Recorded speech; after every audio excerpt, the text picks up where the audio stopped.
je m'appelle Laura Paoli, je travaille pour Niolé. Je serai la modératrice aujourd'hui. Et au nom de Niolé et de Savoir Polaire Canada, je vous souhaite la bienvenue à ce webinaire sur les populations d'ombles chevaliers et d'autres poissons. Ce webinaire sera disponible dans 3 langues, en inuktitut, en français et en anglais. La diapo qui se trouve en face de vous fournit les instructions pour accéder au service d'interprétation. Il vous suffit de cliquer sur l'icône en forme de globe qui est en bas de votre écran et de sélectionner le canal de la langue que vous souhaitez écouter.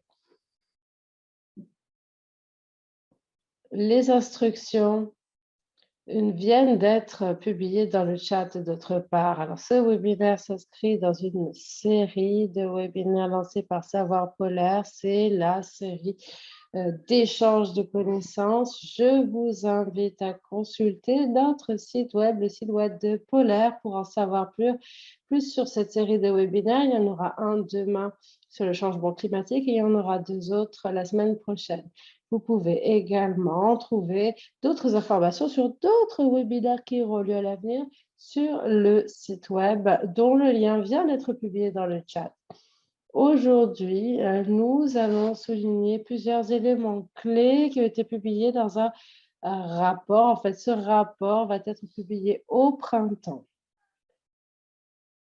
Lorsqu'il sera disponible, ce rapport sur l'ombre chevalier sera accessible sur notre site web et je vous conseille également de rendre visite à la page Facebook de Savoir Polaire Canada afin d'en savoir plus, d'être tenu informé sur la date de publication des rapports, mais aussi sur l'organisation d'autres webinaires. Je souhaiterais vous remercier enfin de nous avoir rejoints aujourd'hui et je vais prendre quelques instants pour reconnaître le fait qu'il y a aujourd'hui parmi nous des participants qui sont basés dans le Nord et dans tout le Canada. Et nous reconnaissons la contribution précieuse qui a été apportée par les peuples autochtones aujourd'hui et auparavant à travers le partage de leurs terres, de leurs ressources, leurs compétences et leurs connaissances. Nous reconnaissons qu'il y a eu beaucoup de mal qui a été fait de par le passé et que de nombreux efforts seront nécessaires pour arriver à une véritable réconciliation. Nous apprécions de pouvoir apprendre, de pouvoir respecter les autres et surtout de respecter nos engagements. Aujourd'hui, nous sommes très reconnaissants de pouvoir organiser cet échange de connaissances et de rendre notre travail plus inclusif, par conséquent de l'améliorer grâce au savoir autochtone. Et maintenant, j'invite l'aîné Timothée à ouvrir ce webinaire par quelques paroles d'introduction et une prière. Aîné Timothée, vous pouvez nous faire vos remarques d'introduction. Seigneur, je me tourne vers toi aujourd'hui pour prier. Alors que nous nous réunissons cet après-midi ou ce matin, cela dépend de où on se trouve. Comme tu le sais, en tant que peuple inuit, nous faisons face à de nombreuses difficultés dans notre région. Il arrive que nos terres se vident, mais grâce à votre sagesse, grâce à nos prières, aujourd'hui, nous te demandons de nous guider dans la bonne direction, alors que nous devons prendre des décisions. Seigneur, je te prie, au nom de notre peuple et au nom de Jésus. Amen. Amen. Merci beaucoup. Now I'd like to Je vous présente Jason Tologana, qui est le directeur des connaissances de la gestion et chez Savoir Polaire Canada, et il va lui aussi nous dire quelques mots de bienvenue. Bonjour à tous et merci beaucoup d'être avec nous aujourd'hui pour ce webinaire. Cela fait vraiment plaisir d'avoir des participants de l'ensemble du Nord.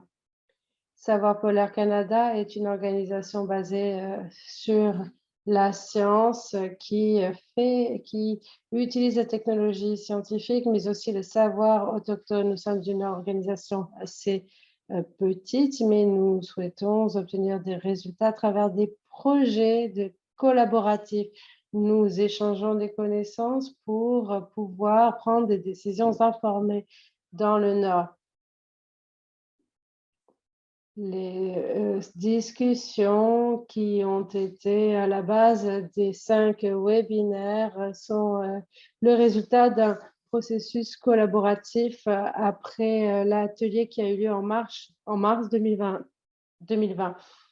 Il y a eu donc cet atelier où des experts, des autochtones ont partagé leurs connaissances et ils ont donné vie à 5 rapports collaboratifs qui vont être publiés sur le site de Savoir Polaire. Les thèmes que nous abordons aujourd'hui sont très complexes et cela peut être difficile de les traiter, mais le Nord regroupe des kilomètres et des kilomètres et différents savoirs. Les indigènes ont une expérience millénaire et aujourd'hui nous pouvons combiner le savoir technologique traditionnel et indigène. Le savoir autochtone peut nous apporter de nouvelles réponses aux défis d'aujourd'hui. Nous incluons des connaissances locales, traditionnelles et autochtones et nous donnons la parole aux détenteurs du savoir autochtone car c'est très important. Merci.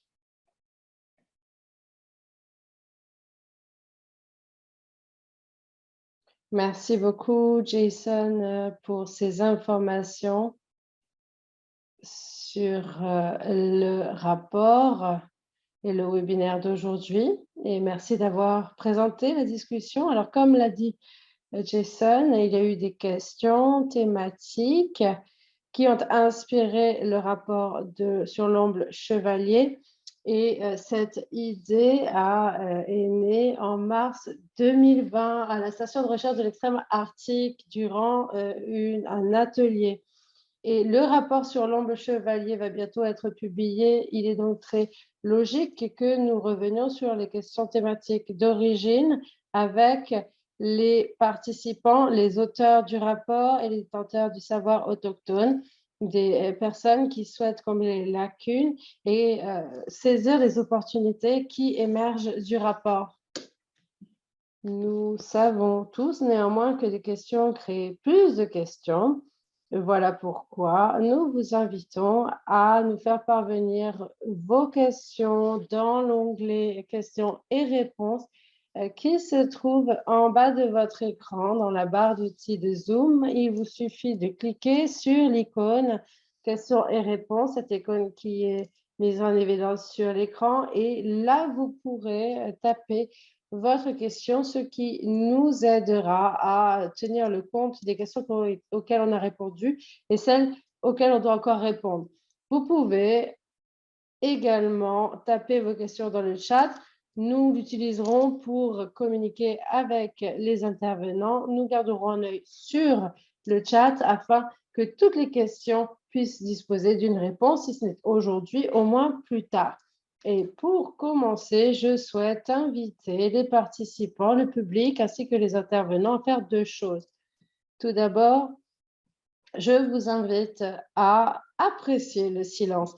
Ceci est une discussion plus qu'une présentation officielle ou un webinaire. Voilà pourquoi il va y avoir des temps de pause dans la discussion. D'autre part, nous faisons face quelquefois à des difficultés techniques. Nous sommes séparés par de longues distances et le silence donc va faire partie du webinaire d'aujourd'hui. Enfin, mais surtout, le silence permet aux intervenants et aux autres participants de mettre de l'ordre dans leurs pensées, de les réorganiser avant de s'exprimer. En deuxième lieu, n'hésitez pas à utiliser le bouton de questions et réponses et le chat pour poser vos questions. Marlene. Alors, je vois les intervenants. Si vous êtes intervenant, vous avez une icône lever la main qui est donc en bas de votre écran. Et si votre caméra est allumée, vous pouvez également lever la main physiquement pour prendre la parole. Et je me tourne maintenant vers nos intervenants. Je les invite tous à allumer leur micro et à nous dire leur nom ainsi que l'endroit où ils se trouve. Alors, Johnny, comme d'habitude, vous vous trouvez en premier sur la liste des intervenants. À vous la parole. Je m'appelle Johnny Lenny. Je viens de Nunavik, dans les territoires du Nord. Et je suis chasseur. Laurent, bonjour. Je m'appelle Laurent.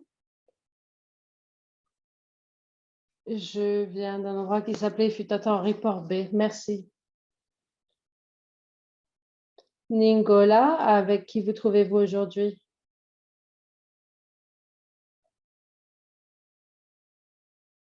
Votre micro est éteint. Je m'excuse, je m'appelle Ningola. Je viens du Nunavut.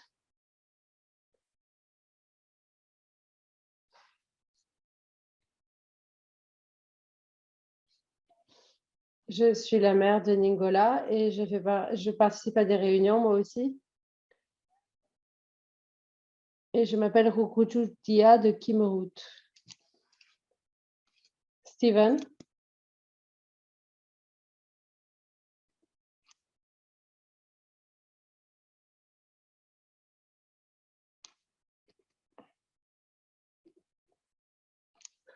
je m'appelle Steven. Je travaille avec le conseil de gestion du Nunavut. Vous en avez peut-être... vous savez très certainement ce qui se passe déjà ici. Je suis un intervenant. Alors, je ne sais pas si c'est un miroir, mais j'ai l'impression que je suis un intervenant. Je fais partie des panélistes alors que je pensais être là avec un cours de participants. Merci, Steven. Surprise, surprise.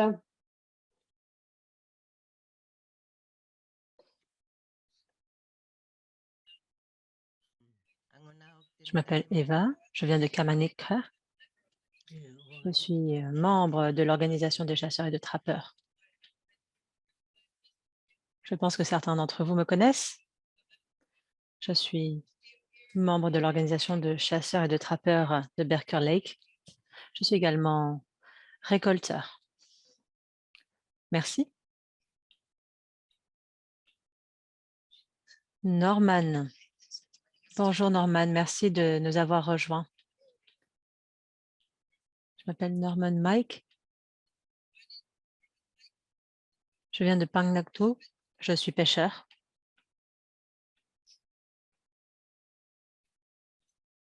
Il y a 2 pêcheries ici, l'une qui est privée et l'autre qui est communautaire.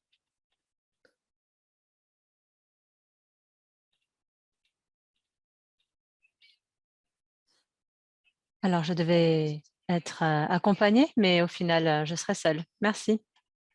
Merci à vous. Marlene. Bonjour, je m'appelle Marlene Evans. Je suis chercheuse. Merci Marlene. Et Les Harris. Bonjour. Bonjour ou bon après-midi selon où vous vous trouvez. Je m'appelle Les Harris. Je suis chercheur avec les pêches et Océan Canada. Je suis basée dans l'Arctique depuis à peu près 20 ans. J'ai commencé près de Nunavut. Et en tout cas, merci beaucoup de m'avoir donné la possibilité de participer à ce webinaire. Je suis très enthousiaste, très heureux d'être avec vous. Merci, Las. Et Marianne. Bonjour tout le monde, je m'appelle Marianne. Je suis chercheuse à l'Université Laval. Je suis ravie d'être avec vous. Merci. Merci à vous. Alors, pour commencer, j'ai lu l'ébauche du rapport ce matin et je me suis dit que j'allais vous poser une question dont on n'a pas parlé. Alors, cette question s'adresse aux auteurs du rapport. Pour le public qui ne connaît pas forcément un petit l'omble chevalier, pourriez-vous nous parler de différence entre l'omble anadrome, l'omble résident et l'omble d'eau douce? Merci, Laura. Aucun problème, c'est une très bonne question. En fait, il y a 3 types d'ombles chevaliers en fonction d'où ils vivent. Alors, vous avez parlé de ces ombles. Il y a l'omble d'eau douce qui est plus petit, qui a des schémas de croissance plus lents et qui n'a pas accès à l'océan. L'omble anadrome, lui, vit également dans des lacs, mais qui ont accès à l'océan et donc il migre vers l'océan pour pouvoir se nourrir. Ensuite, il rentre dans les lacs pour y passer l'hiver. Et puis, il y a une troisième espèce d'omble qui a également accès à l'océan, mais qui décide de passer toute sa vie en eau douce. On parle des ombles résidents. Merci. Et sur quel type d'omble allons-nous nous concentrer aujourd'hui, principalement? On va surtout s'intéresser à l'omble anadrome, qui est une espèce très intéressante d'un point de vue des pêches commerciales, des pêches de subsistance également. C'est une espèce très importante. Mais on parlera également un petit peu de l'omble d'eau douce. Merci beaucoup.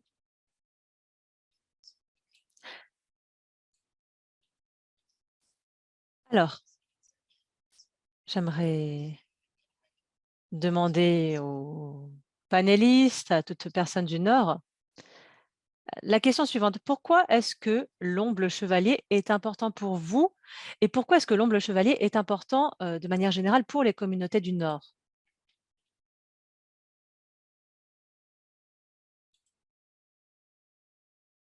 Lauren? Merci.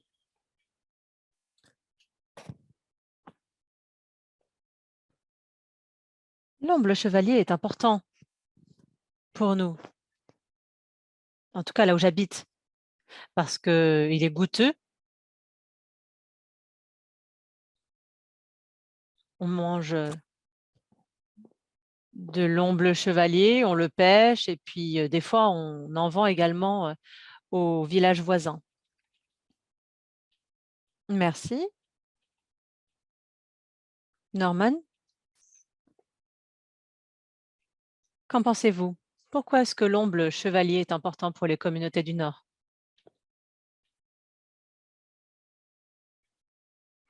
En fait, ce poisson fait partie de notre mode de vie.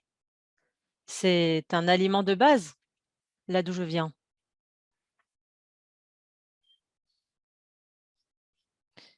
Ça représente également une pêche commerciale importante, même si cela représente à peu près 25 000 livres de poissons destinés à la pêche commerciale. En fait, c'est surtout une pêche de subsistance, des poissons qui sont destinés à alimenter les communautés.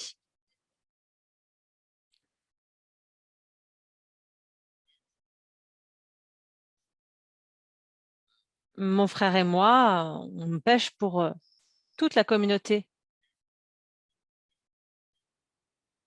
En fait, c'est vraiment un poisson très important pour nous. Ça fait partie de notre économie locale. Moi, je pêche depuis 30 ans, mais c'est une pratique qui existe depuis bien plus longtemps. Mais d'un point de vue commercial, c'est un poisson qui est très important pour ma communauté. Et puis, également pour notre consommation personnelle. Merci, Norman.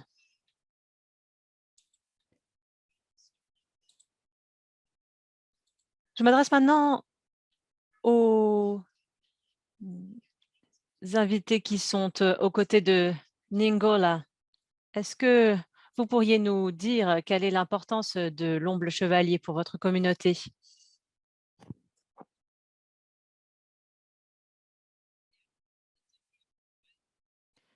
Oui, l'omble chevalier fait vraiment partie de notre culture. Il est très important.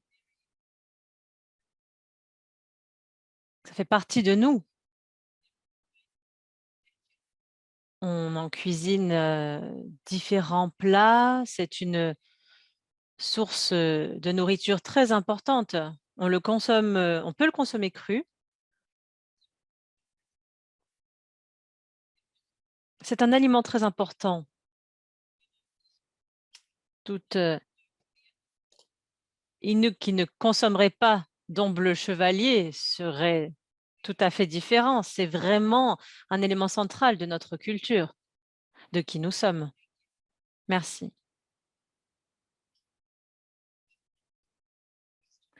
Alors, j'ai encore une question à poser à nos intervenants du Nord. Est-ce que vous avez constaté des changements au niveau de l'omble chevalier, que ce soit en termes de couleur, de taille? Avez-vous constaté quoi que ce soit de différent?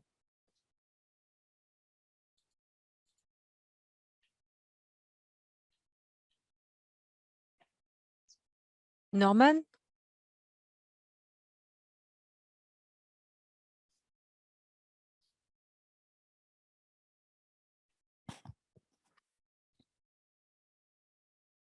Désolée, mon micro était éteint. La chaîne alimentaire évolue.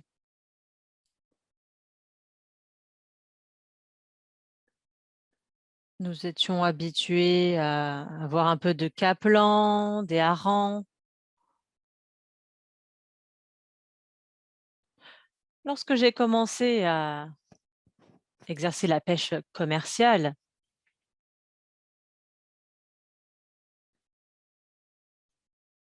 j'ai essayé de m'instruire par des livres, en écoutant des webinaires.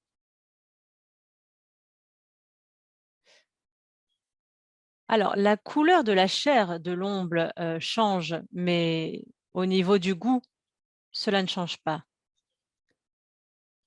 Nous, on continue à le consommer, et ce, même si la chair du poisson est devenue un petit peu plus pâle.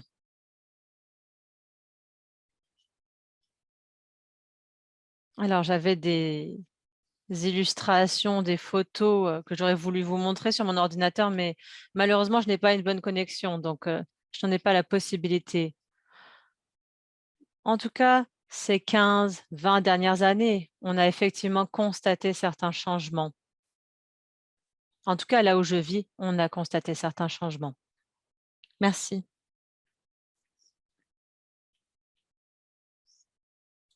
Alors, merci.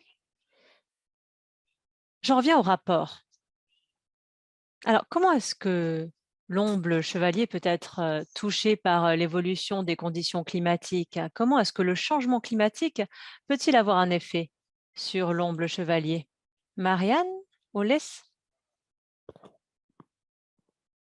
Alors, en fait, c'est une très vaste question. Il va être touché par de nombreux effets cumulatifs du changement climatique, les augmentations de la température, il peut y avoir une augmentation de l'érosion qui peut avoir un effet sur les rivières, l'augmentation de la présence d'espèces qui vivaient dans les régions plus méridionales et qui vont donc migrer vers le nord. Il y a différentes façons dont le changement climatique peut toucher l'omble chevalier, mais je pense que l'augmentation de la température est probablement l'un des effets les plus marquants. Merci. Merci beaucoup. Alors, il y a quelques questions posées par des membres du public concernant les changements de couleur de la chair de l'omble chevalier. Y a-t-il des raisons scientifiques qui expliquent ce changement de couleur? Et si oui, quelle peut être à l'origine de ce changement de couleur?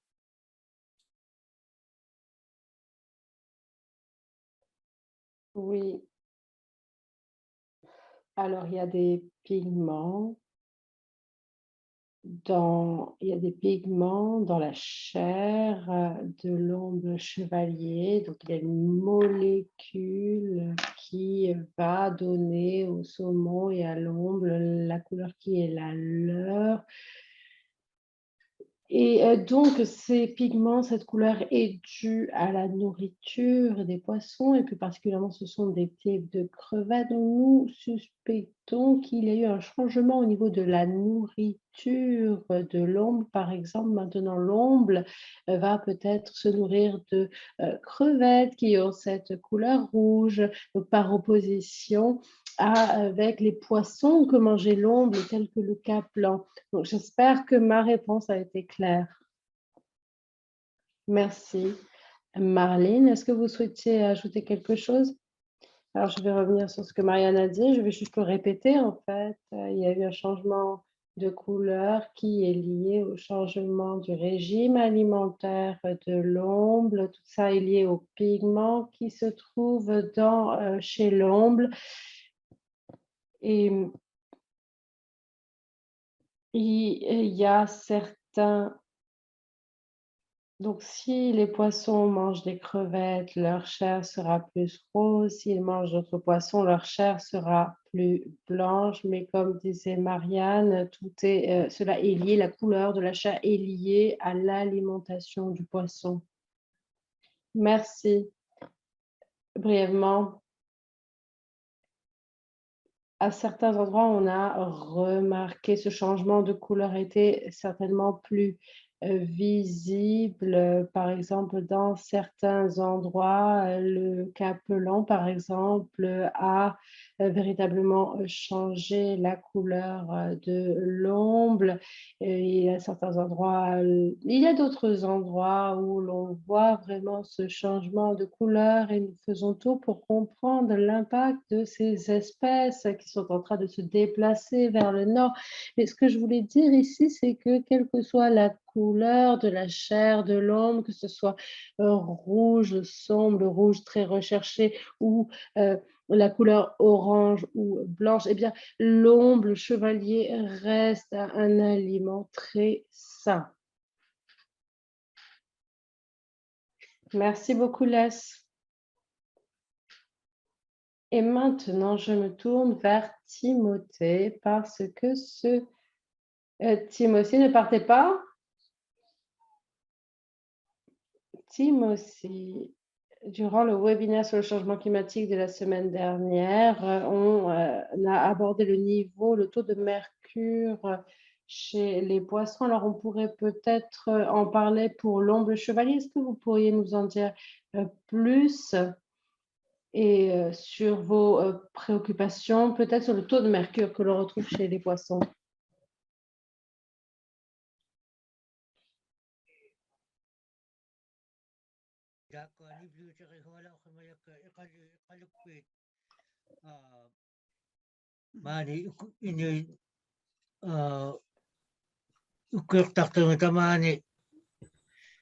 Dans la région arctique, dans notre région,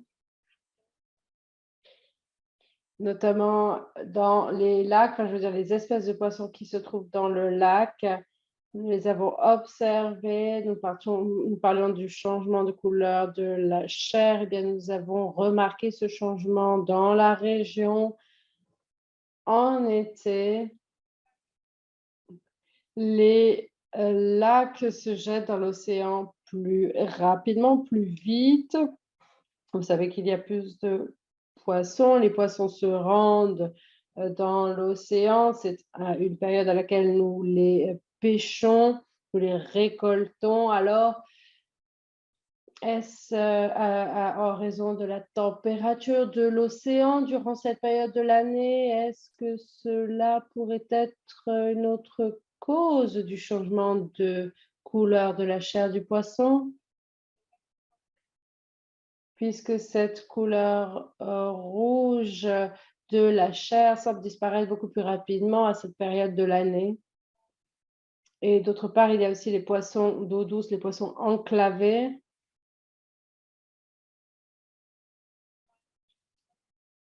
Lorsque nous les trouvons au niveau niveau local, et leur prix est un problème. On parle de 65-50 $.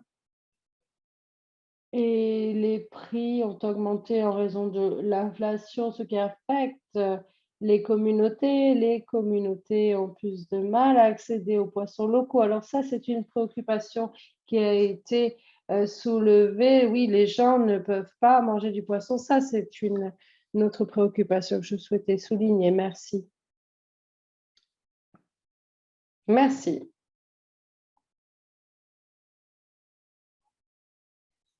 Bien.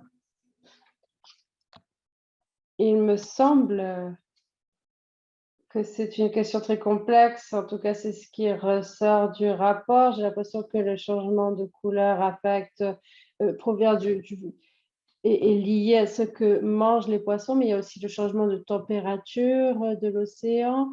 Vous nous avez dit que plus la chair est sombre, plus le poisson a de la valeur. Est-ce que vous pourriez nous en dire plus, Marlene ou Marianne? Laisse, je peux commencer. La question initiale était: est-ce que la température peut affecter la couleur du poisson? Et c'est une très bonne question.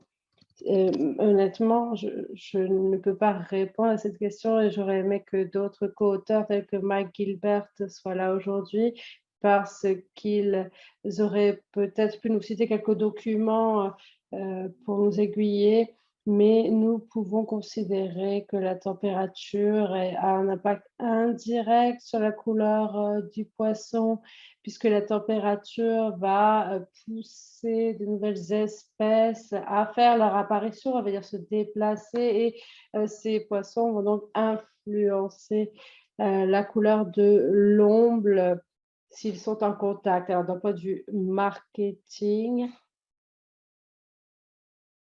bien sûr, on a tous en tête l'image de ce poisson qui a une couleur orange vive, voire rouge, et cette couleur est quelque part plus attractive.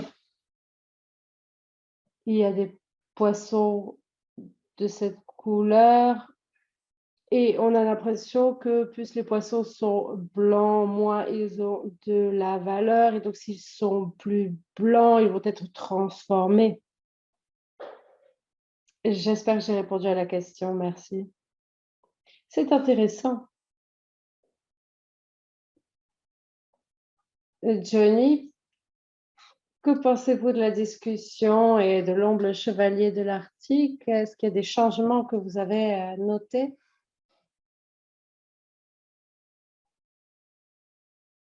Ici, à l'ouest, nous pêchons différents types d'ombles. Il y a les ombles d'eau douce, il y a les ombles qui vivent dans l'eau douce, mais qui vont aussi dans l'océan. Et je remarque clairement un déclin, il y a moins d'ombles. Mais je dois dire qu'il y a beaucoup de restrictions qui ont été imposées. J'espère que la population va se reconstituer. De nombreuses études ont été réalisées, des études sur les populations.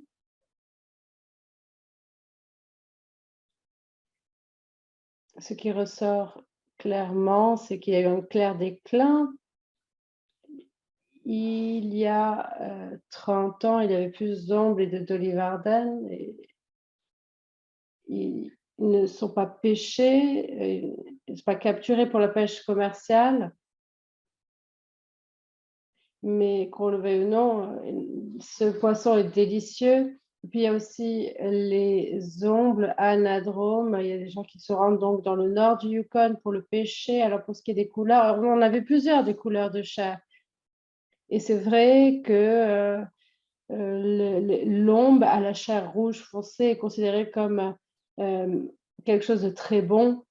Comme vous savez, l'omble pour nous c'est un produit de base. Lorsque nous pêchions beaucoup, lorsque nous étions plus jeunes, il y avait des bons poissons et l'omble était considéré un bon poissons et on considérait que les poissons blancs n'étaient pas de bons poissons. Mais vous pouvez manger des ombles, qu'ils soient congelés ou cuisinés, et vous ne tomberez pas malade, vous n'attraperez pas de parasites. C'est pour ça que l'omble est un bon poisson. C'est quelque chose que on a décidé il y a très longtemps et s'il y avait plus d'études pour effectuer des vérifications, peut-être sur d'autres poissons.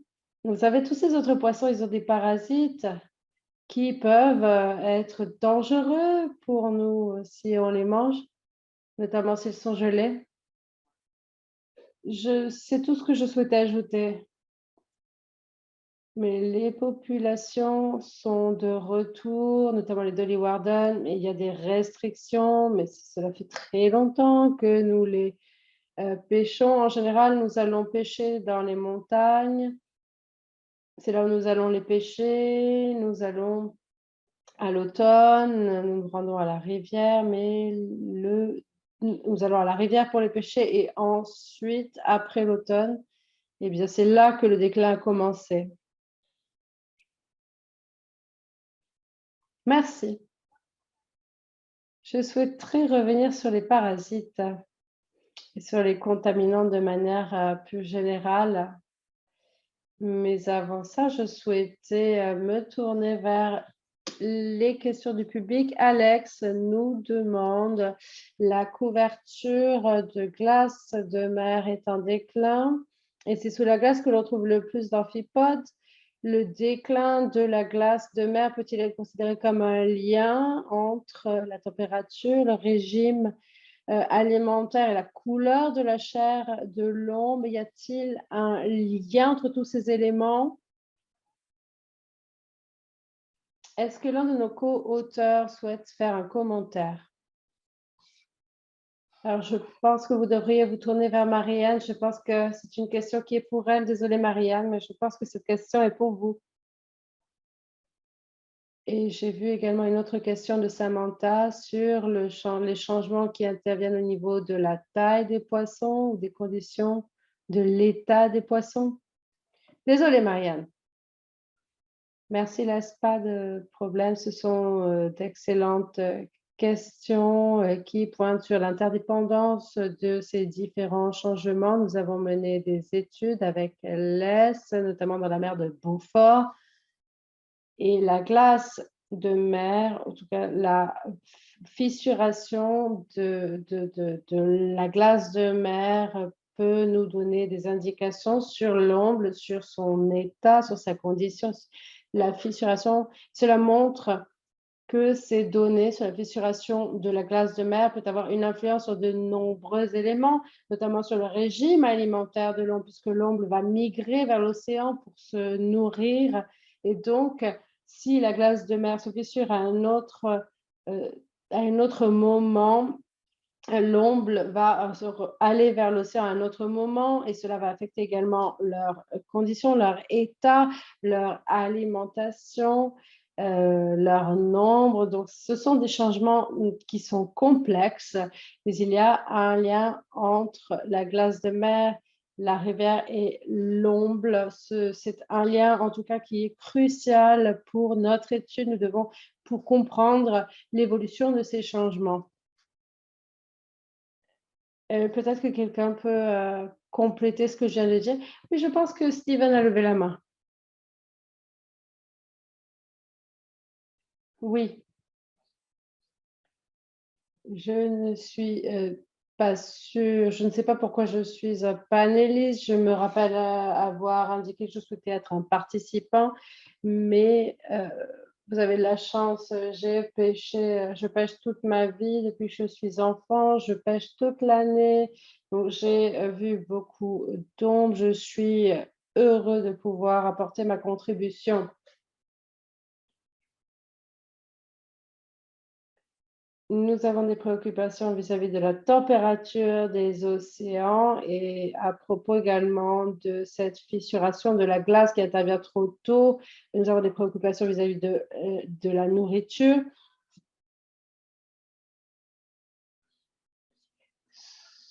et selon notre savoir, lorsque les moustiques arrivent en été au moment où l'omble s'en va, où le poisson s'en va. Donc dès qu'il fait assez chaud pour que les moustiques fassent leur apparition, il y a peut-être quelque chose chez le qui va il y a quelque chose qui va, stimuler l'instinct de migration. Donc il y a un lien entre la température et la migration et lorsque je regarde des, vieilles vidéos de chasse inuit sur la glace de mer, eh bien, je me rends compte que la glace de mer, la couche de glace est très épaisse. Il y a des fissures, il y a de grands groupes, mais alors qu'aujourd'hui, en tout cas de mon vivant, nous n'avons à peine le temps de pêcher sur la glace de mer lorsque le poisson arrive. Mais c'est même dangereux parce qu'il y a des morceaux de glace qui peuvent se détacher à tout moment. Donc, j'essaie d'aller chasser chaque année sur la glace avant la fissuration, mais cette période, cette fenêtre est de plus en plus courte. Et donc, nous nous retournons vers le savoir autochtone, l'arrivée des moustiques qui génèrent la migration. Donc, cela, c'est lié à la température. On peut l'interpréter différemment. Merci. Marlene, je vois que vous avez levé la main. Oui, cette question des températures plus élevées au printemps, c'est intéressant. C'est vrai qu'il y a plus d'amphipodes qui vivent sous la glace et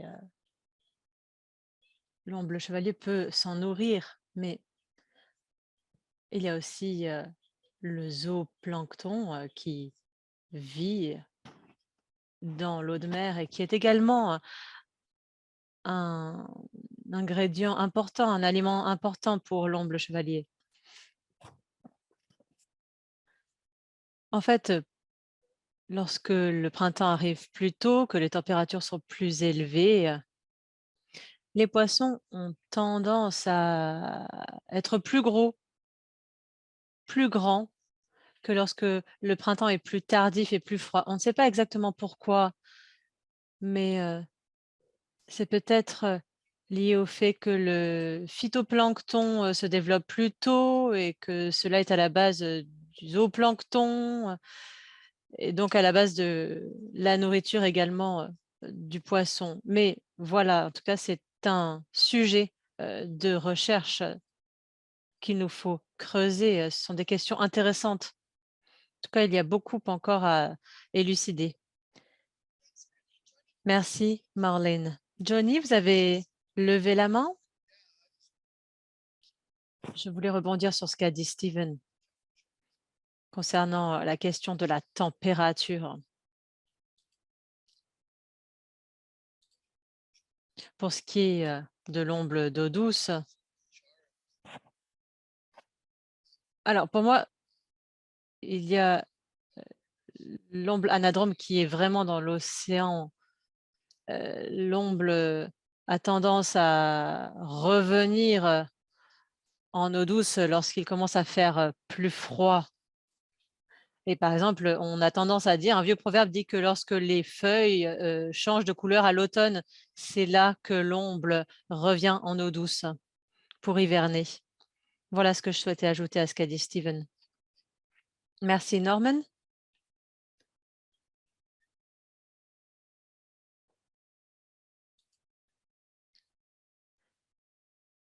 Oui, je voulais également rebondir sur cette question de la température et du temps de migration, du moment de l'année où l'omble migre vers l'océan.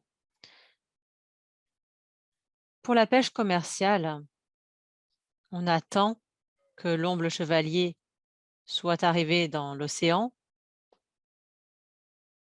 On attend qu'il ait migré.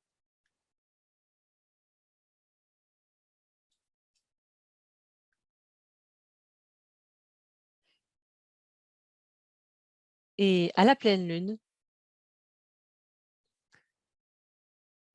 c'est vraiment à ce moment-là que l'omble chevalier migre vers l'océan. Et Comme l'a dit Steven, lorsque les moustiques commencent à se développer, à ce moment-là, l'omble chevalier commence à migrer vers l'océan. C'est un phénomène assez courant.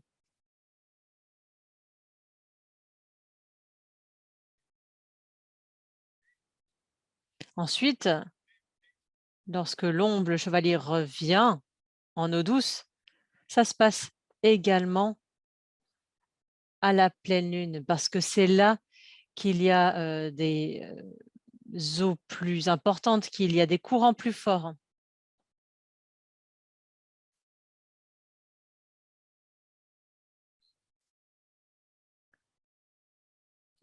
La migration peut durer environ 2 mois.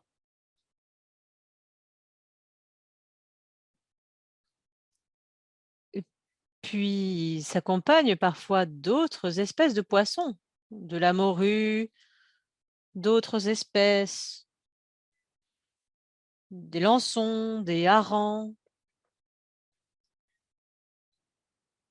En fait, ça dépend pas mal des courants.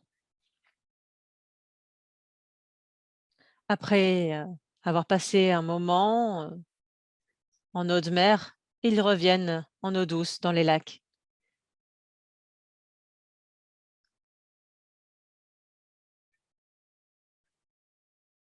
Alors, il y a une chose que j'ai entendue de mon grand-père et que je n'ai jamais oublié, c'est qu'en fait, les ombles ne se nourrissent pas pour le reste de la saison. Donc, après s'être nourris dans l'océan, ils ne se nourrissent plus jusqu'à l'année suivante, jusqu'à la migration suivante, lorsqu'ils retourneront à l'océan. Alors, pour ce qui est des changements alimentaires, je ne pense pas qu'il y ait eu des pénuries pour les ombles chevaliers dans ma région. J'ai pêché l'omble chevalier dans 18 lacs différents. Certains de ces lacs sont des lacs enclavés. Il n'y a pas forcément une population très importante d'ombles chevaliers dans ces lacs et dès lors que leur population diminue, nous arrêtons de les pêcher. Nous cultivons nos savoirs traditionnels et lorsque des personnes comme Les viennent nous voir, eh bien, nous dialoguons. Les recherches sont assez exactes si l'on compare nos savoirs autochtones et les savoirs scientifiques, eh bien, on voit qu'ils sont très similaires.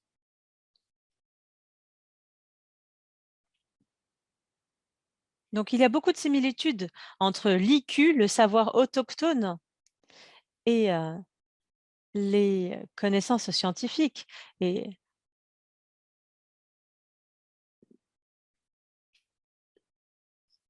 c'est très intéressant de creuser toutes ces questions. Voilà ce que je souhaitais ajouter. En tout cas, je pense qu'il y a de plus en plus de poissons et il faut faire plus de recherches sur eux. Il faut en savoir plus. Merci.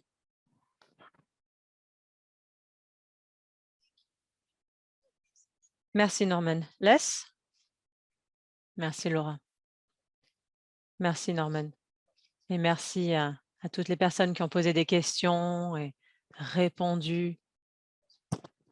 Effectivement, c'est très impressionnant de voir les similitudes entre les savoirs autochtones et les savoirs scientifiques.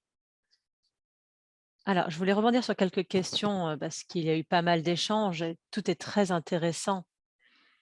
En fait, pour ce qui est de la migration vers l'océan, eh bien, cela peut être déclenché par différents motifs. Sous ces latitudes, l'omble chevalier migre vers l'océan parce que c'est là qu'il y a beaucoup de nourriture. Il y a tout ce dont l'omble à chevalier a besoin pour survivre toute cette saison, toute cette année où ensuite il ne se nourrit plus. En tout cas, c'est le cas éventuellement dans la baie de Cambridge. Donc, l'idée, c'est qu'ils font des réserves de nourriture dans l'océan avant d'aller hiverner dans les lacs d'eau douce.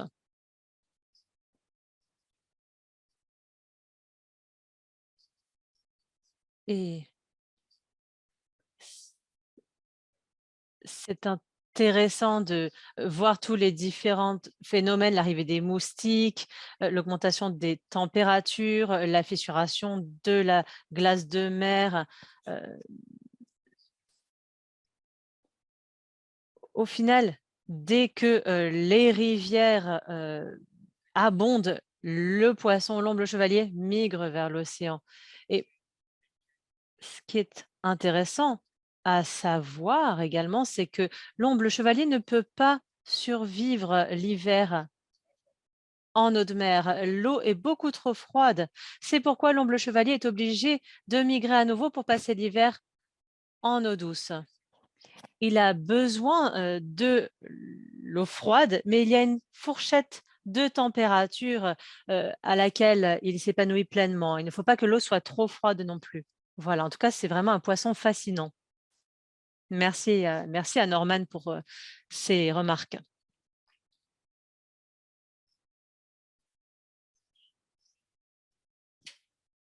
Marlene, je voulais également présenter votre diapositive tout à fait passionnante sur les polluants, notamment le mercure. Et puis, je crois qu'il y a pas mal de questions, de remarques de membres du public, mais juste avant, je vous invite à commenter cette diapositive, Marlène.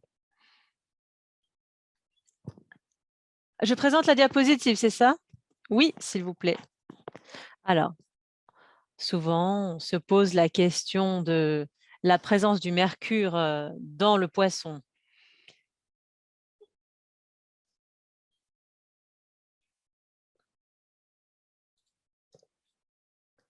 Alors, oui, il y a une certaine concentration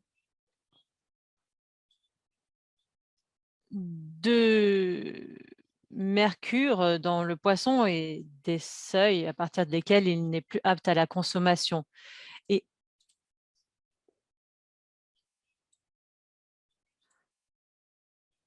pour ce qui est de la concentration de mercure dans l'omble chevalier anadrome, les taux sont extrêmement bas.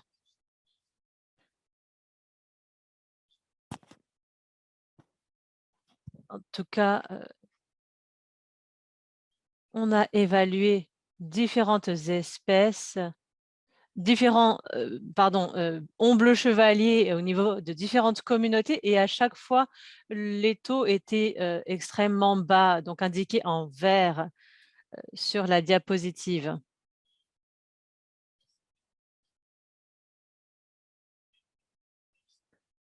C'est un peu différent avec les poissons que l'on retrouve dans des lacs. Par exemple, les taux de concentration de mercure sont plus élevés chez les truites de lac. Par ailleurs, on voit que plus le poisson est gros, plus les taux de concentration de mercure sont élevés, simplement dû au fait que le poisson est également plus vieux, a vécu plus longtemps et que le mercure a eu le temps de s'accumuler dans son organisme. En tout cas, les taux de concentration de mercure dans l'omble chevalier anadrome d'Arctique sont extrêmement bas, je tiens à le souligner. Alors, y a-t-il des questions pour Marlene? Eva, est-ce que vous avez une question à poser à Marlene concernant la concentration de mercure ou toute préoccupation en lien avec la qualité de l'omble chevalier? Merci beaucoup. Je m'appelle Eva. Ma question est la suivante. Des années 70 aux années 90, nous avons remarqué que la chair du poisson était plus ferme, et ce qui n'est plus le cas aujourd'hui. Le poisson est très tendre, donc savez-vous pourquoi? Merci.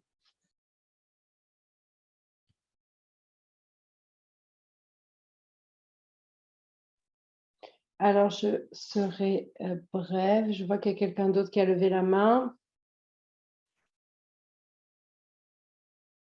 Al Et s'il y a des poissons, donc des poissons qui sont associés avec des acides gras, avec des températures plus froides, alors je pense que là, je pense que c'est la température qui rentre en jeu, alors mais peut-être que Les ou Marianne peuvent nous en dire plus.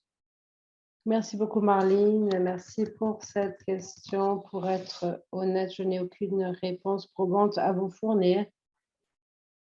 Mais je repense toujours au changement de niveau des écosystèmes et des changements qui surviennent sur les espèces qui vivent dans la région. Alors, dans les années 70-80, les ombres se nourrissaient d'aliments très différents par rapport à aujourd'hui. Voilà pourquoi je pense que le régime alimentaire des poissons, donc peut-être à l'origine des changements que vous avez remarqués, mais ce n'est qu'une de la spéculation. Oui, je suis, d'accord avec Marlene et Les. Ce ne sont que des hypothèses et peut-être que la température des océans peut avoir un impact. J'ai entendu parler, du changement de texture, de la chair des poissons. Quoi qu'il en soit, c'est une observation très intéressante. Il serait bon d'effectuer des études afin de pouvoir en exposant des poissons à différentes conditions de température et donc d'essayer de déterminer si cela a un impact sur leur, consistance, sur la consistance de leur chair. Nous avons besoin d'observer davantage ce phénomène. À vous, Marline. Alors pour ce qui est des études qui ont été menées sur les truites de lac, indiquent, plusieurs éléments. Ce que je peux vous dire, c'est que les poissons ne disposent pas de les poissons de lac n'ont pas la même teneur en graisse que les autres, mais peut-être que pour les poissons qui viennent, des eaux froides, alors peut-être qu'ils sont, retirés des filets et transformés plus tôt. Il y a peut-être des poissons qui restent plus longtemps que prévu dans les filets et donc ils sont, transformés, il y a plus de temps qui s'écoule entre le moment où ils sont pêchés et le moment où ils sont, transformés. Donc tout dépend évidemment de la façon dont les filets sont installés, mais je pense que ce changement de texture est davantage lié à la température. En tout cas, c'est une supposition. Norman? Je vais parler en inuktitut. Je vais vous répondre donc en inuktitut.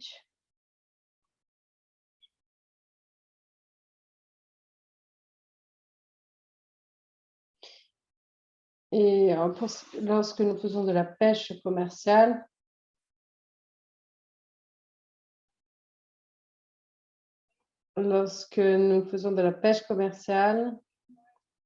ce que nous essayons de faire tout notre possible pour pas que le poisson soit trop tendre, comme le disait Marianne.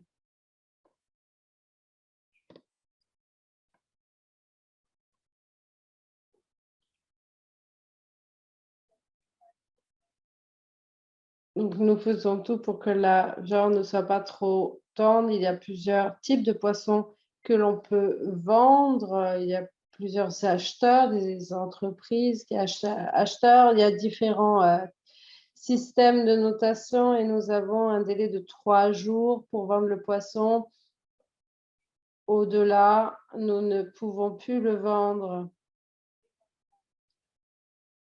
En effet, le poisson sera trop tendre.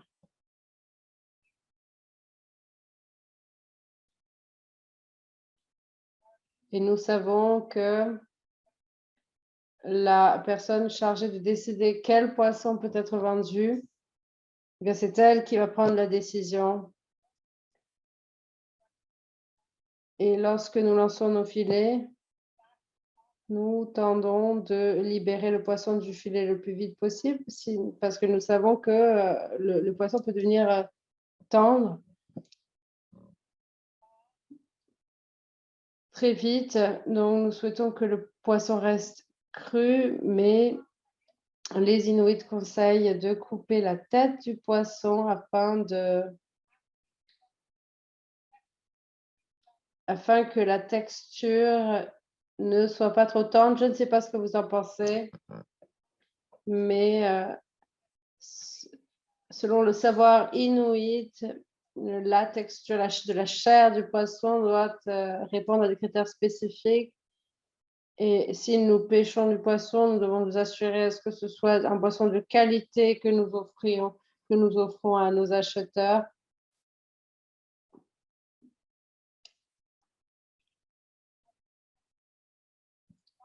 Et lorsque la chair du poisson est trop tendre, c'est que le poisson est resté hors de l'eau trop longtemps. Et comme le disent les Inuits, on doit faire attention à limiter le temps passé par le poisson hors de l'eau une fois qu'il est capturé. Et nous devons nous assurer de sa fraîcheur, la conserver. Et il y a donc, il faut faire tout ce qui est nécessaire pour garder le poisson au frais. À défaut, la chair sera trop tendre. Telles sont nos remarques, nos observations. C'est ce que je souhaitais donc partager avec vous aujourd'hui. Merci. Merci, Norman. Merci, Eva, pour cette excellente question. Néola, vous avez levé la main.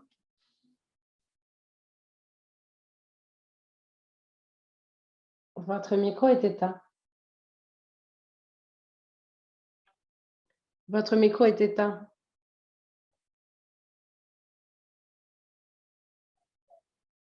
Je m'excuse.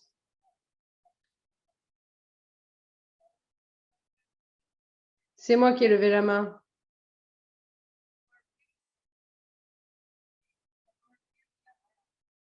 Alors, il y a différents types de poissons dans notre région. Et selon notre savoir, nous ne faisons pas de pêche commerciale, mais nous savons où se trouve quel type de poisson, nous savons où est-ce qu'il y en a beaucoup.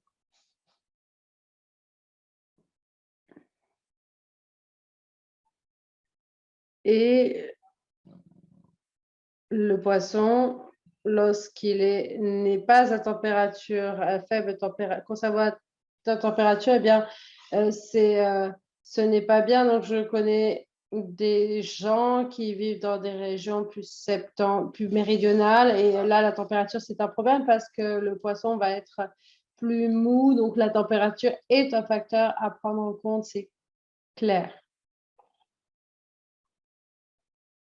Et selon les Inuits, disent que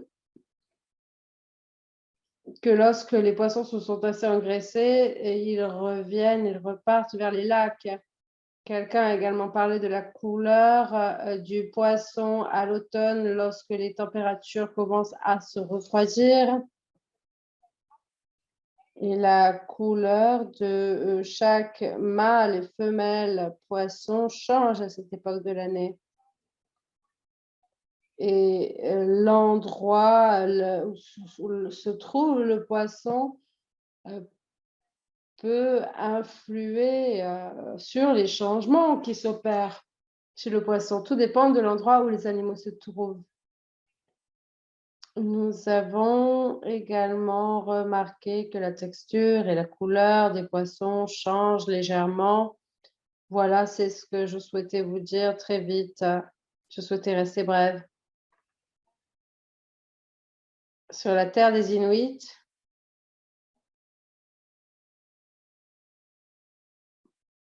le poisson a tendance à rester ferme plus longtemps, mais ça, c'est mon opinion. Merci.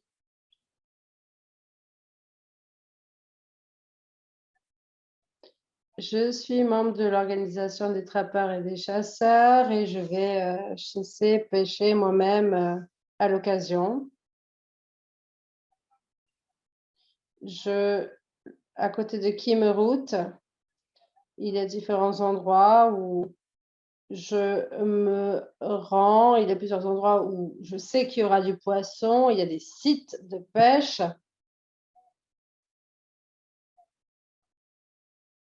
Certains ne sont pas très éloignés.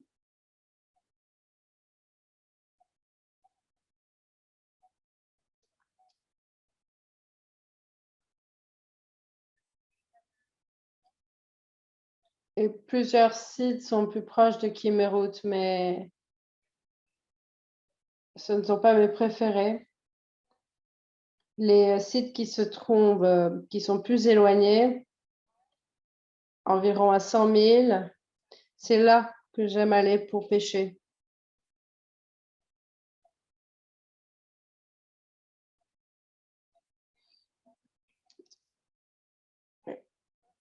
Et les pêcheurs vont pêcher.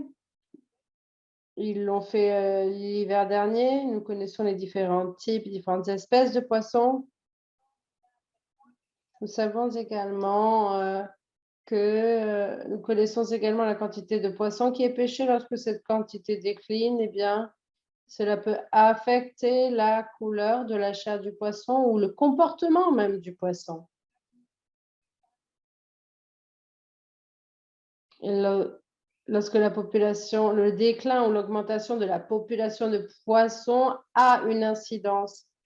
Nous savons que les poissons peuvent parcourir de grandes distances. Nous le savons de par nos connaissances autochtones.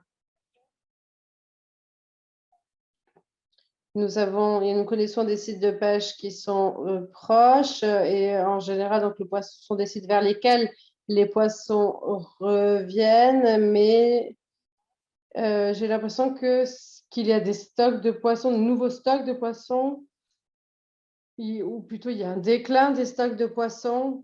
Et je trouve que dernièrement, la chair des poissons est plus blanche. Et aujourd'hui, si l'on observe la couleur du poisson, eh bien, on voit de l'extérieur que la texture est changée et que la couleur le poisson est tire vers l'orange. Donc, tel est l'état actuel des stocks de poissons.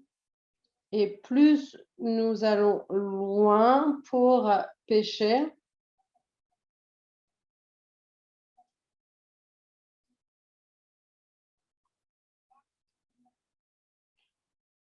nous trouvons des stocks de poissons qui ne sont pas indigènes, c'est-à-dire nous avons vu des poissons avec davantage d'arêtes, des types de poissons avec davantage d'arêtes, et tous les pêcheurs de Kimmerout ont fait la même observation. Ils ont remarqué des changements au niveau de la texture des poissons, du type de poisson présent, de l'apparence des poissons. D'autre part, il y a un poisson assez étrange qui a été capturé, mais nous savons que c'est logique puisque les poissons peuvent voyager très loin et quelquefois, les stocks reviennent vers le lac, mais pas tous. Certains restent dans l'océan pendant plusieurs années ou bien reviennent beaucoup plus tard au cours de leur vie dans le lac. Et pour certains d'entre nous sont habitués à écouter les anecdotes de nos ancêtres, de nos aînés, selon lesquels, à l'époque, donc apparemment, le poisson était tiré plus sur le rouge. Mais ça, nous le savions. Ce que je sais, c'est que quelle que soit leur origine, leur point de départ, les poissons peuvent voyager très loin. Voilà, c'est, ce que je voulais dire. Merci. Merci. Il y a tellement d'opportunités, d'approfondir les recherches. Selon vous, Marlène, quelles sont les priorités? Votre main est levée, donc je vous pose la question. En fait, je voulais juste rebondir sur, la texture de la chair, le fait qu'il y a aussi pas mal de parasites qui peuvent avoir un impact sur la texture de la chair. Les parasites peuvent se nicher, sous les branchies, dans le système digestif, et en fait, on voit que il y a certains outils qui permettent de savoir, où se nichent les parasites, si, les poissons sont aptes à la consommation ou pas. Cet ouvrage est disponible sur internet et c'est vraiment très intéressant de le consulter.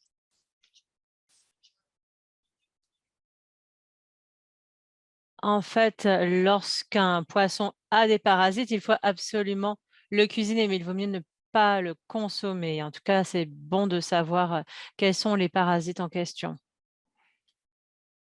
Merci Marlène. Alors, Colin Gallagher, co-auteur du rapport, serait la meilleure personne, pour parler, des parasites, mais en fait, il y a surtout, des vers solitaires, qui peuvent être transmis, à l'être humain, mais sinon, pour le reste, il suffit de cuisiner le poisson. Merci beaucoup. Bien, c'était très dense, on a entendu beaucoup de choses aujourd'hui. Alors, je vous invite à repenser à ce que vous avez entendu, de la bouche des détenteurs de savoir autochtones, de la bouche de nos auteurs, et selon vous, qu'est-ce qui pourrait être, fait, changé, pour, améliorer le suivi et l'évaluation de l'omble chevalier? Merci. Alors, j'ai noté beaucoup de questions, de sujets, à creuser. En fait, le webinaire pourrait se prolonger bien plus longtemps. Alors déjà, je pense qu'il faudrait, favoriser des projets multidisciplinaires entre, scientifiques, occidentaux et détenteurs de savoirs autochtones. Je pense que c'est d'ailleurs, la voie qui est en train de se dessiner parce que l'IQ, nous permet d'avoir, un point de vue beaucoup plus, long, sur l'évolution des espèces, et la recherche occidentale permet, d'avoir, des données plus quantitatives, pardon. Donc c'est intéressant de conjuguer, ce point de vue autochtone avec le point de vue, scientifique. En tout cas, heu, je pense que ce sera vraiment important d'appuyer nos recherches sur, les questions, que l'on souhaite, résoudre, et essayer d'avoir une démarche participative pour ce qui est de l'élaboration justement des questions. Nous n'aurions pas, pu produire de tels rapports sans la démarche de conception participative des questions, qui ont servi de point de départ. Et puis la collaboration avec, les personnes sur place, d'un point de vue logistique, pour nous qui sommes dans le sud, c'est compliqué de nous rendre, dans certaines zones. Donc, l'idée, c'est vraiment de collaborer avec les communautés au niveau local. C'est vraiment très précieux de pouvoir, collaborer, parce que les communautés détiennent des savoirs, très riches, concernant le type d'espèces, présentes sur le territoire, les effets du changement climatique. Donc, Je pense qu'il faudra vraiment développer des projets de recherche collaborative et favoriser les recherches multidisciplinaires avec une collaboration entre la science occidentale et les savoirs autochtones. Marlène vient de partager dans le chat un lien. Est-ce que c'était l'ouvrage dont vous parliez tout à l'heure concernant les parasites présents chez certains poissons? Oui, c'est un ouvrage vraiment très intéressant. Merci. Norman, je vois que vous avez levé la main. Après, je donnerai la parole à Ningola et ensuite nous clôturerons. Norman. Alors, je crois que Ningola avait déjà levé la main, alors je ne souhaite pas du tout l'évincer. Pas de souci, elle prendra la parole. Nous en avons le temps.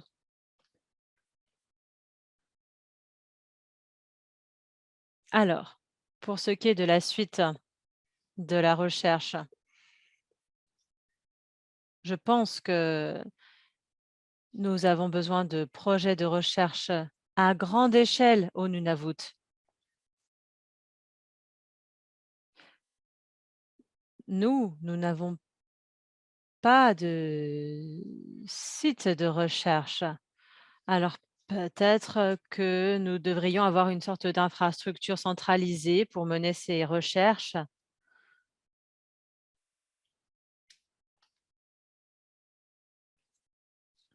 Pour mener des projets dans différentes régions, notamment à Kivalliq.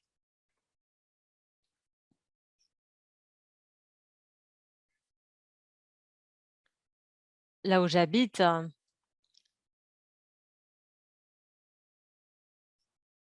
l'usine de transformation de poissons est au cœur de notre pêche commerciale.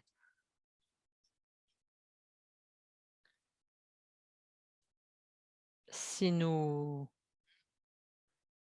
étudions un petit peu plus la pêche commerciale au Nunavut, nous aurons plus d'informations sur ce poisson, sur la gestion des pêcheries. Et nous aurons également plus d'informations sur la pêche telle qu'elle est pratiquée par les pêcheurs.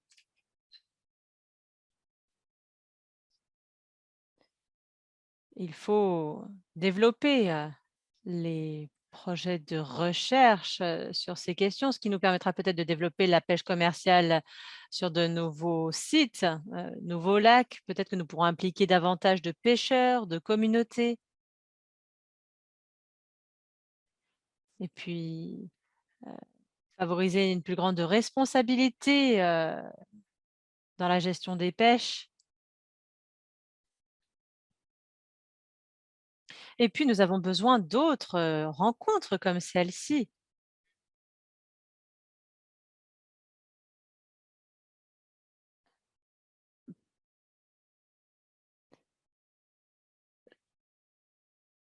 C'est fantastique de pouvoir participer à ce type de rencontres. Et c'est grâce à notre organisation, c'est via la communication que nous pouvons nous rencontrer. En fait, nous n'avons pas forcément énormément d'endroits où nous pouvons mener des recherches, nous pouvons dialoguer.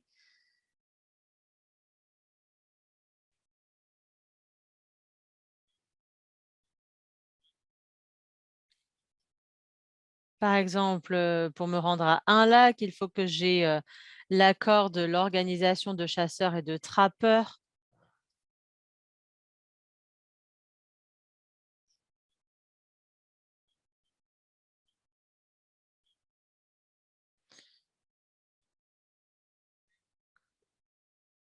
Souvent, nous nous heurtons à un mur lorsque nous essayons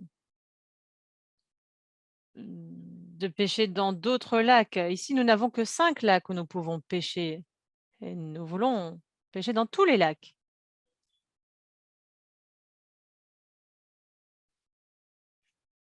Je voudrais pouvoir me rendre à Lindorbeek, à 150 kilomètres de chez moi.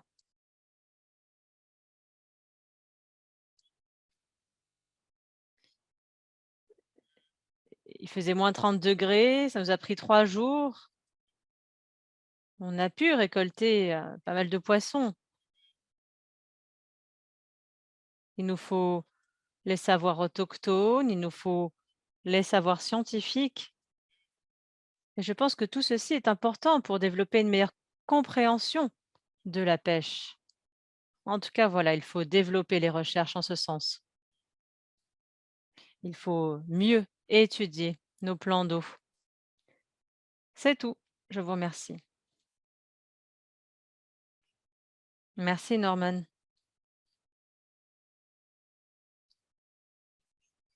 Ningola, est-ce que vous souhaitez répondre et ensuite enchaîner directement sur quelques mots de clôture, de conclusion? Votre micro était en Ningola.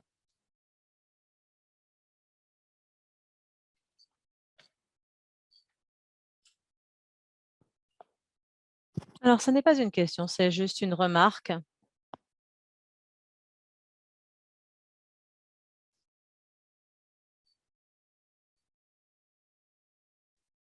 Ah, je dois bientôt aller au travail. Je voulais juste savoir, combien de temps va durer la rencontre. Bien sûr, en fait, c'est déjà la fin de ce webinaire.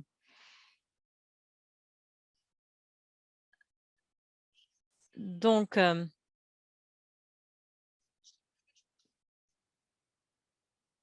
combien de temps pouvez-vous rester encore parmi nous? 2 minutes? 5 minutes? 10 minutes. Je vois que Eva et Timothy ont levé la main et ensuite je reviendrai vers vous pour, les quelques mots de clôture. Eva, Timothy, vous avez levé la main?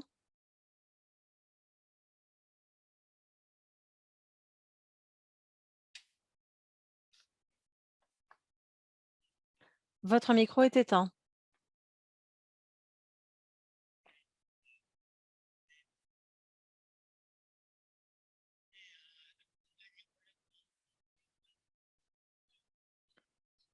Alors, ma question est la suivante et j'essaierai d'être bref. Ma question s'adresse aux chercheurs et aux chercheuses. Je suis, ravie de voir que, nous avons ici des chercheurs et des chercheuses. Peut-être que vous pourrez répondre à ma question. Comme vous le savez, les réserves halieutiques diffèrent. Chez nous, il y a des lacs, à fond sableux. Alors,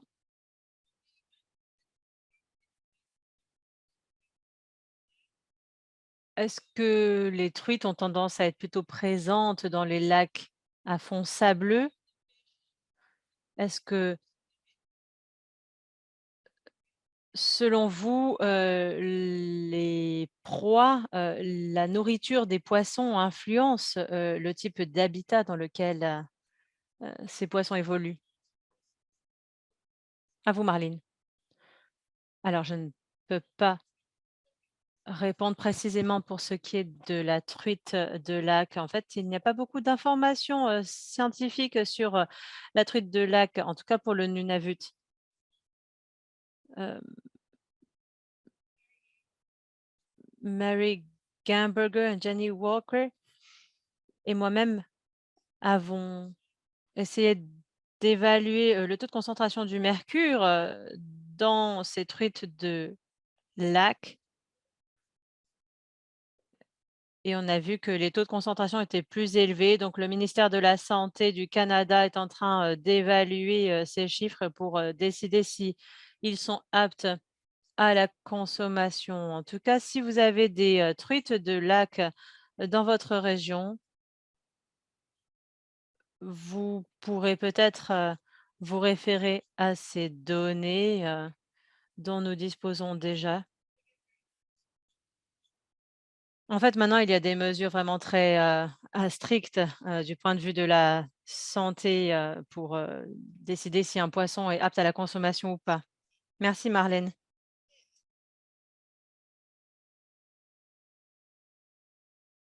Je remercie tout le monde et j'invite Ningyole et les participants qui l'accompagnent à nous faire part de leurs mots de clôture.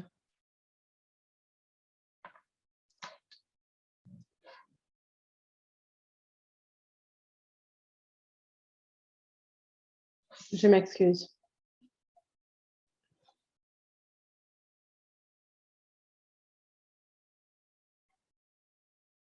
Merci.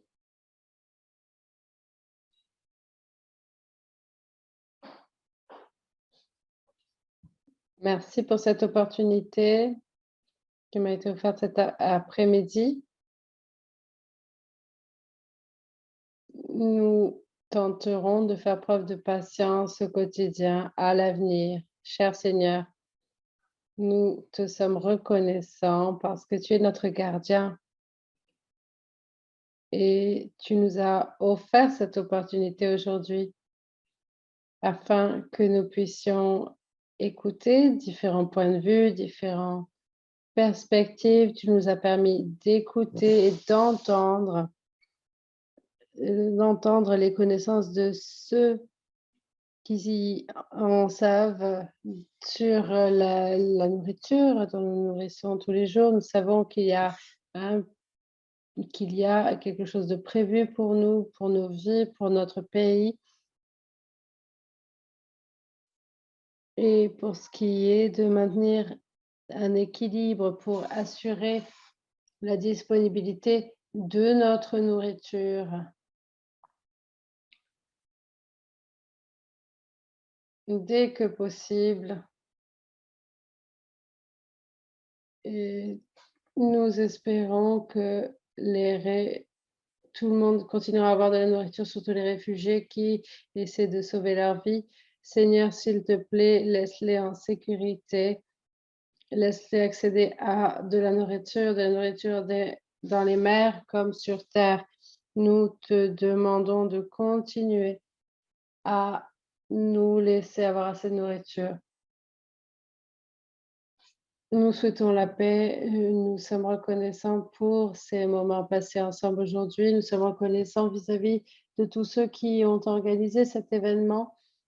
Seigneur, nous nous tournons vers toi et peut-être qu'il y aura encore d'autres opportunités, d'autres contacts. Merci Seigneur, nous croyons en Jésus. Amen.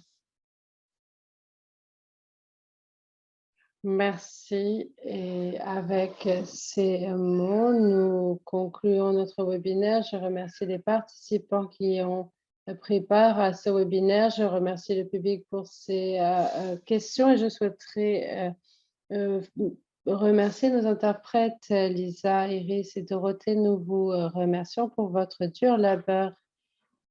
Il y aura un autre webinaire demain à la même heure. Il portera sur les changements climatiques. Alors, si vous souhaitez vous inscrire, vous pouvez aller sur Eventbrite. Mais il y aura également d'autres webinaires la semaine prochaine avec notamment un webinaire sur les mammifères, sur les baleines et un autre sur l'Arctique. Et merci de votre présence. C'est la fin de ce webinaire.